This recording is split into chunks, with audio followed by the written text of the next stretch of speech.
Sziasztok! Rájöttem valamire, hogy mindenki az interneten úgy követi őket, hogyha jön meg a... Csak valahogy én nem szerzek ezzel, vagyis hát szerzek csak a takabokámmal, meg mit tudom én mivel. Úgyhogy ki fogom próbálni azt, hogy önmagam leszek, és nem fogom tettetni, mintha én tökéletes lennék. De eleget lelkésztünk, úgyhogy folytassuk a naplómmal.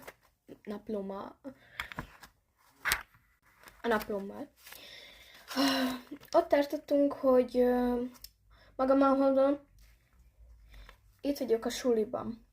Még 2 perc az óráig, és ma nézünk filmet. Ez tök jó, minden pénteken nézünk. Szia! Szia! Találkozunk. Pont. Fáj a hasam, felkiáltója. Egyelőre jobb egy kicsit. Bocsánat, átadtam a telefont. Hazaküldtek, bocsánat. Komolyan, aki ezt kiolvassa, na mindegy. Hazaküldtek a napon. De legalább kaptam gumicukrot, meg Ezt nem akartam. Jó, mindegy, tehát rosszul olvastam, igen. Meg kakaót. Szuper. És ezért ez 10/1, ez nem. Itt egy nagyon érdekes oldal. Ez is szintén egy Krix-Krax az első betű. Ettem laptopozok. Anya sütött barántos. Banános csokis muffint.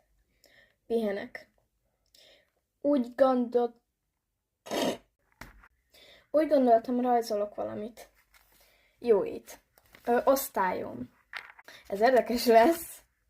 Tudjátok, amikor nem találsz radírt, megvan az érzés, nem találsz radírt, és valahogy ki kell javítanod valami hülyeséggel a mondatot. Tehát itt a fiúk meg lányokból, kérlek szépen fiú meg lány kólák lettek. Mindegy, a neveket nincsen kapacitásom felolvasni, úgyhogy csak nézzétek a képeket. És Jézusom, ilyenkor én úgy gondoltam, hogy ez tök szép, én tök szépen rajzolok. És egyébként én voltam az egyedüli lány egyébként az osztályban. Nyilván a tanárnőn kívül. Maga az osztályterem, ülésrend, tábla, asztal. Na jó, elég kövi részbe folytatjuk, addig is sziasztok!